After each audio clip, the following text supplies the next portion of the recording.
What it is, all you goddamn hypebeasts, it's your boy Sin Supreme, and we are back with another Shopping with Sin. And if you can't already tell by the thumbnail, this time around I had the opportunity to check out Thomas Eblin, aka Blondey McCoy, former skater for Palace. Now I believe he just skates for Adidas, but he opened up a pop-up shop / art gallery in Los Angeles. It was actually right down the street from my house. Going in, I didn't really know what to expect because Blondey himself, I don't really know a lot about him. I just know he skated for Palace. I didn't know he actually designed clothes or did art. So it was really cool to see this side of him because I think now that he's not skating for Palace anymore, he's trying to create his own wave, which I gotta respect, honestly. Most people would think, you know, being with Palace is nothing but a good look, so you would try to milk that as long as possible, but he's left them and was like, nah, I'm on my own, I'm gonna do my own thing, which is fucking awesome. So walking in, the actual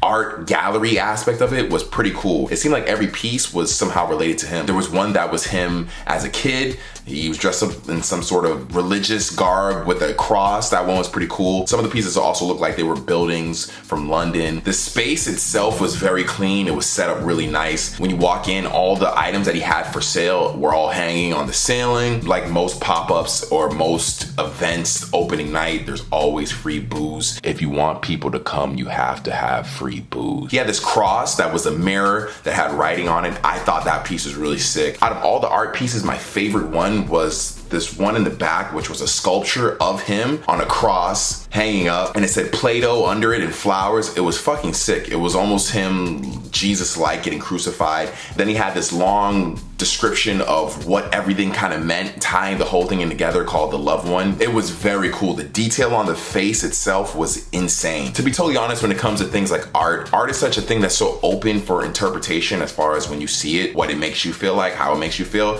Some of the pieces I saw, I didn't really get it from jump, but it all looked aesthetically cool. I'm not gonna front to you guys and sit and make it seem like I'm the biggest art head, and anytime I look at art, I can break it down and tell you what that artist was thinking. But if something looks good, I can tell you it looks good. If it's hideous or I don't understand it or it's stupid, I would tell you that as well. And he didn't really have any of that modern, what the fuck is this type art. It all kind of had a message, it all kind of had a vibe, and made you feel something at least, which is something I appreciate. Now onto the clothing side of it, because it was an art gallery, but also a pop-up. So I was a little confused walking in. I didn't know what I was going into, but this was a good combination because yes, Blondey is starting his own clothing or has started his own brand, which I definitely got to commend him on. I noticed when a lot of people tend to leave brands like Supreme's, they usually leave it with the intent of starting their own thing. At least it seems like it. You know, you see Noah, the dude who started Noah, used to work for Supreme. So looking at the Blondey brand itself, I thought the pieces actually were really cool. I don't know if this is his first go around. I don't know if he's been doing this for a while, but the pieces that I've seen from him are really solid. I think the coolest thing was the fact that the art on the walls all kind of tied into the pieces he was selling. For instance, the picture of him as a kid, that was on one of the shirts. The mirror cross with the writing on it, that was on the back of one of the shirts. And I like the touch of most of the tees that he had, having just like a Blondey right there on the chest. The font that he used is really clean as well. Now the clothing itself wasn't too crazy. He didn't have like a ton of things. He mostly just had shirts and hoodies. He did also have a couple of accessories. He had towels, which was cool. And then he had this magazine, which looked pretty cool as well. The shirts definitely felt like they were high quality, really soft cotton. Definitely didn't skimp out on them. He did have these shirts that were actually spray painted himself. He did spray paint some of the shirts. Ones that were just like half of the shirt was spray painted, then he had ones that were striped completely. They had an American flag vibe to them. They were fucking sick. I really wanted to get one of those shirts. My only issue with the shirts, honestly, was just the price. I liked them, but $70 for a t-shirt. But I feel like you gotta know Blondey or love Blondey to actually want to wear this stuff because it has his name right on the chest.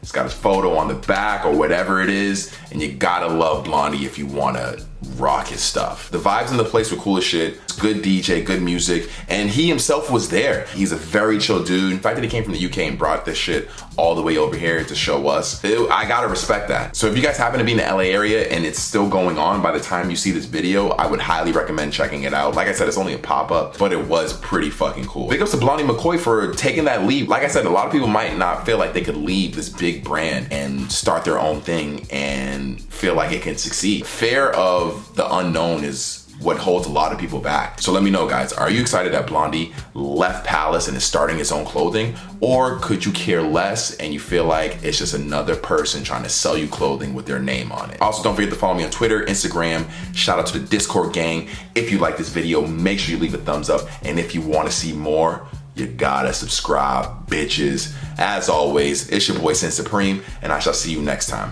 Peace.